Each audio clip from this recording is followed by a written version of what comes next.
Welcome back to another episode of Two Bold Chaps. Today and for the next few weeks, we're going to be discussing the Great Reset. I guess we could start off with a definition of what the Great Reset is and to take it from there. Part one of many parts is going to be discussing essentially what it is, and then I'm going to move on to some specific aspects of what we think the Great Reset means for people and for countries. Do you want to kick off with a definition? Well, I think, first of all, a very warm welcome to everyone. The Great Reset is it's quite a difficult and large topic to tackle. Much of the material that's written about it on the World Economic Forum, who started this initiative, is pretty vague. But it seems to be about seizing an opportunity after the post-COVID pandemic to rebuild society in a more equitable and sustainable way. That's as far as I can make out. Would you like to add to that? Yes, I think what we'll do is, I mean, if we can go through where it comes from the World Economic Forum. The World Economic Forum is essentially well, their definition is it's an NGO, a non-governmental organization for public-private cooperation. Its mission, according to Wikipedia, is to improve the state of the world by engaging business, political, academic, and other leaders of society to shape global, regional, and industry agendas.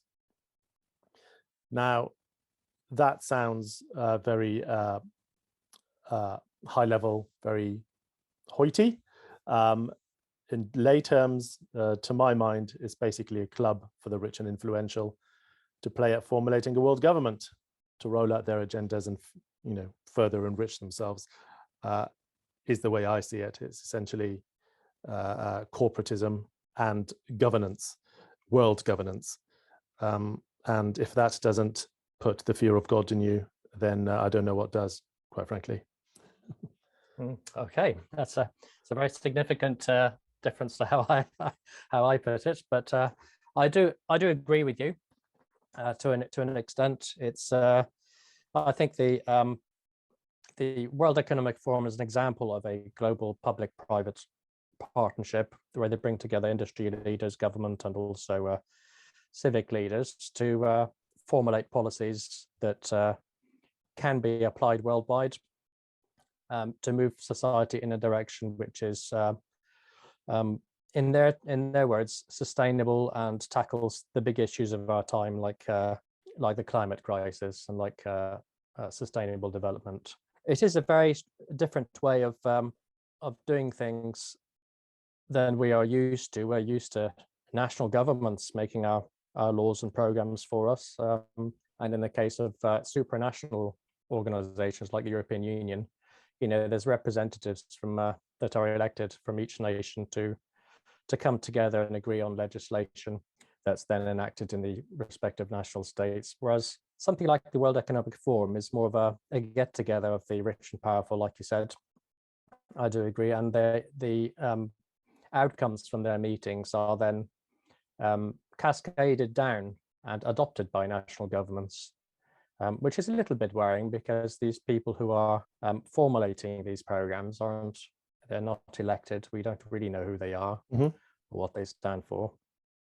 So it is a bit of a concern. And they seem to have, at the same time, yeah, sorry, they seem to have a lot of influence as well. We saw, or rather, everybody has seen the "Build Back Better" slogan of the World Economic Forum, or the Great Reset, I guess, and that has been rolled out across the Western world. It seems, irrespective of political affiliation, irrespective of the geography, it just seems to be rolled out without any consultation with the public, with the populations of those particular countries. It's just something that these guys are doing, and you know, the populace in general be damned. Yes, that's right. It's sort of presented as a fait accompli, you know, that we must adopt, and it's understandable they should all use the same terminology because these people are all going to the same meetings. It has been around for a long time. The World Economic Forum has been around since 1971, and they have been heavily involved in several programs that we might be familiar already, like Agenda 21, Agenda 2030. Mhm. And there was another one called, what was it, ESG? ESG, yes, economic, social, and governance. That is company related, where companies are expected to follow certain rules, I guess, regarding how they conduct their businesses with regards to the, for instance, climate, emissions, carbon emissions. It's all under this, and we'll come to this in one of the points that later on in the podcast. It's about corporations moving from shareholder capitalism to stakeholder capitalism, whereas it's not just those who physically own the company in terms of shares, but society in general, and how those companies affect society in general. One thing that sort of strikes me about the whole thing is that the issue of the Great Reset and Build Back Better and terminology like that suggests that we've had a major catastrophe, that we have to somehow find the resources and the strength to rebuild society from scratch, which has hardly been the case. That's right, yeah. Good point. The Great Reset was presented off the back of the pandemic. Now, the pandemic has been an illness that's been ripping through the whole world. Thousands and thousands have suffered from it, but it's hardly the catastrophic event that it's made out to be, and that would require something like an initiative of the scale of the Great Reset. That's right. That's not to say. Yeah, I mean, even Klaus Schwab, who is the founder and executive chairman of the World Economic Forum, in his book of the same name, The Great Reset, said exactly that. He said, it's, this is not an existential crisis, the pandemic, referring to the pandemic, but then goes on to, lay out what he believes is the plan for, or should be the plan for the future for the world. Oh, that's fair enough, I suppose. So they're seizing this opportunity, this moment when we have a little problem that is of a global scale, seizing a chance to present a global initiative that could help move society into the direction of a better future. It's hard to see how this would specifically address any issues that arose from the pandemic per se, but some of the things that I mentioned, that I read about on the site are quite sensible, like making sure that new money that is invested in industry is invested into greener technologies, and especially in infrastructure, so that the money doesn't just circulate in the economy without leaving a trace. There's something substantial left behind that the public can benefit from. Mm-hmm. Another thing that I read, or that I took away from the Great Reset Initiative literature, was about relaxing intellectual property rights, or developing a new framework around intellectual properties, so that it's not prohibitively expensive, for example, for poorer countries to benefit from advances that were made in the West in regard to medicine, for example, to reduce the cost of drugs, to reduce the cost of vaccination programs, because obviously the poorer countries don't necessarily have the resources that the more affluent countries do, and yet they still have the same problems that require the same solutions, and they should be able to afford them. Okay, well, thank you for that. I think the next thing I want to do is just move on to an interview with Klaus Schwab. This interview is from July 2020, and talking about the Great Reset. And he defines his 5 pillars of the Great Reset. Perhaps we can take each one in turn and have a short discussion on those. Certainly. Okay. Prepared. So what does it mean in practice? 5 things, 5 priorities. So first one is we have to redefine our social contract to integrate more inclusion. We also have to make sure that we integrate much more in a social contract our responsibility towards the next generation. We cannot just think of the debt, leave all the solutions and to be paid for by the next generation. So the social contract, and in the social contract, we also have to look at one specific issue. So the COVID will create again a gap between the so-called industrialized and emerging countries. The emerging countries, at least some of them, suffering much more compared to some of the countries which have a well-established social safety net. So that's the first one. What do you think? I think that touched a little bit on what I just said a few moments ago about making sure that developed countries and developing countries all have access to fair access to similar resources to tackle social problems, medical problems like we've had with COVID. He does hit on some really big points there. The one that stands out the most is tackling debt. Yes. Saying how debt should not be passed down to future generations, which would be a good thing, but it's certainly something I'd like to hear a lot more about. Is he suggesting that the debt just gets wiped out? How is that going to happen? What's the mechanism for doing that? You know, and if that's the case, the people to whom the debt is owed, you know, what's going to be in place for them to absorb that hit? That's right. To their investments. It also seems to be going counter to the Build Back Better program, where there's been, when you look in the United States, they're talking about 3.5. Now there's been truncated down to about $2 to $3 trillion worth of infrastructure projects, and that's not cutting the debt. That's increasing the debt dramatically. Same thing, United Kingdom. Yes, you're absolutely right. So far, mind you, that's what one country's doing. That's in America. Whereas this is the World Economic Forum here saying that we should find a way to tackle the debt problem so that it's not inherited by future generations. I get that, but then amongst the Build Back Better programs initiatives, the climate change tackles climate change, another big ticket item, and the suggestions there is to obviously move towards greener economies much sooner, and there's just sheer numbers are stupefying in terms of how much they expect the nations to be spending to get us there. So I don't know how that squares with reducing the debt burden on future generations.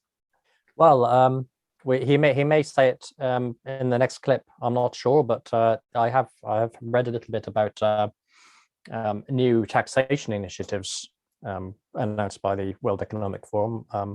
The taxing of the billionaires, the taxing of the large corporations, global carbon taxes, and perhaps those are ways in which they can raise the funds to tackle global debt. Whether the global debt will be written off or whether it will be paid for through these measures, it's hard to say from what we've heard so far. Okay, shall we move on then to the second second priority? Yes. Then second, so it's a social contract. Second, it's the decarbonization of the economy to protect us against let's say, an environmental virus. And here we will publish tomorrow, by the way, a report which shows clearly that there is no contradiction between taking care of nature and particularly creating the need to create jobs and to invigorate the economy. Okay, that's the second bit. It was the green economy, the decarbonization agenda. Any thoughts there? We've already touched upon it. Yes, it all sounds very sensible. Invest in industries that are green and that are kind to the environment, and find ways to change working practices to limit our carbon emissions, I suppose he's saying there, and make sure that all investment moving forward is done in such a way that it creates industries or develops industries that are sort of sustainable in the sense that they do not damage the planet on a net basis. Yes. All right. Okay. Let's move on to the third. Me. But number three, and that's a major part also of the book, because, you know, I published 4 years ago the book, The Fourth Industrial Revolution. All those technologies are very much advanced now by COVID. Everything will be digitalized, which can be digitalized. How can we use the technologies to address the challenges, but at the same time, make sure that we create the necessary ethical, human-oriented principles around those technologies? Okay. So that's use of technology with an ethical framework. Any thoughts there? That one's a bit vague. I suppose this is the part of the Great Reset that is focusing on individuals, on people, on work and the workplace, and how we use technology. But he doesn't really say a lot about it there beyond saying that we should make ethical use of technology. It's really hard to see what what concrete policies can come out of what he said so far on that topic. Yeah, the devil's in the details. It remains to be seen Exactly. what they're suggesting on those side of things. Let's move on. So finally, what is the role of companies in this new post-COVID era? I think we are moving from short-term to long-term, from shareholder capitalism to stakeholder capitalism.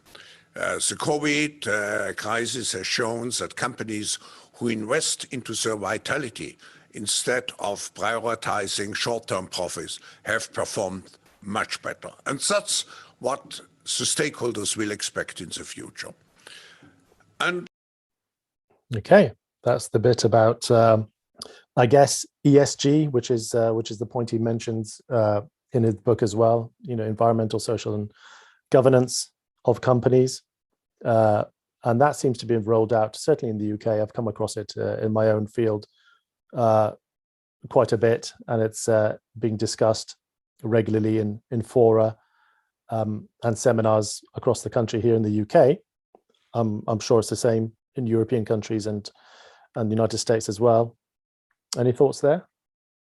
Well, I mean, what he said there about companies adopting a stakeholder approach rather than a shareholder approach, in that companies are involved in creating industries that are benevolent industries that are good for everyone and good for the planet, have performed better, since the pandemic. I'm not sure that's true. I mean, I'm not sure is there any evidence for that? I'm not sure he said since the pandemic. I think what he was saying was that those companies who have put stakeholders, so a much wider group of interested parties at the core of their business, have performed better than those who have just been profit hunting.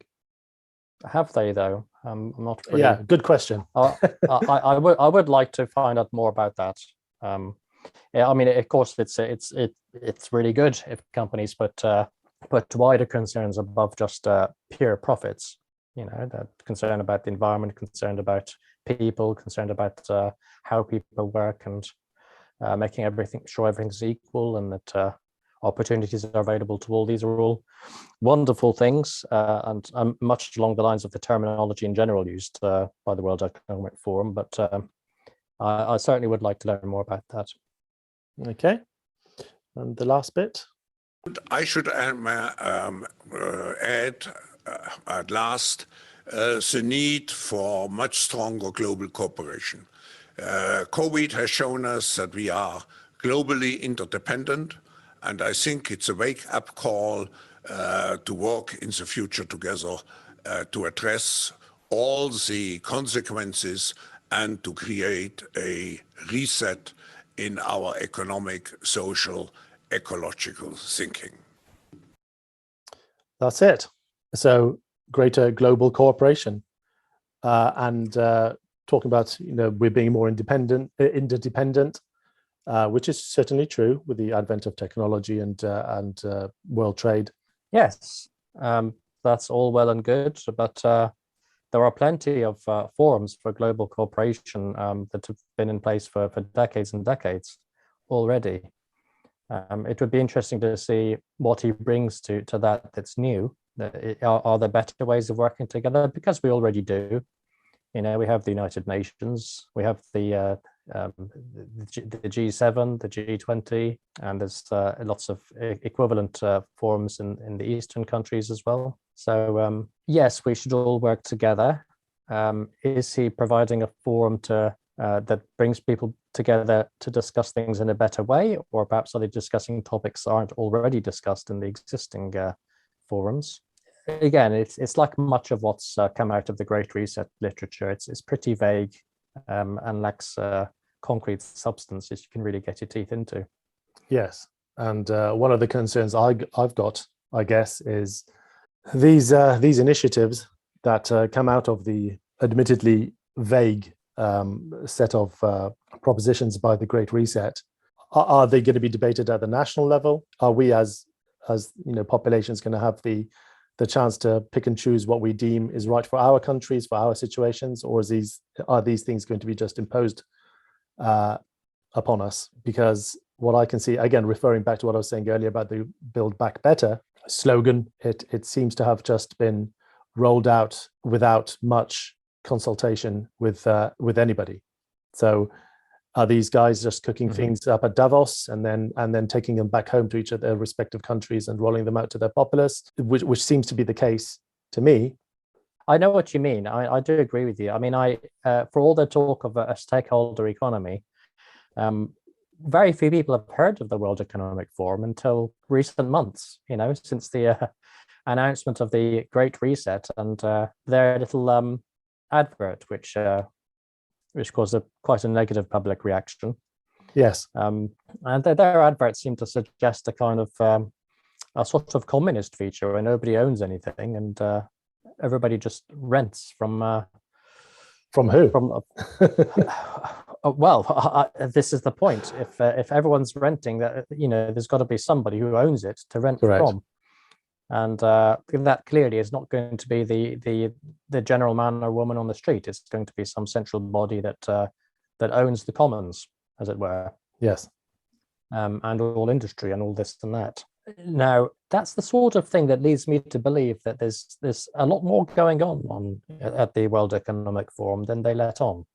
I agree. That little advert that they put out and then pulled. And then deleted. Yes. Yeah, pulled.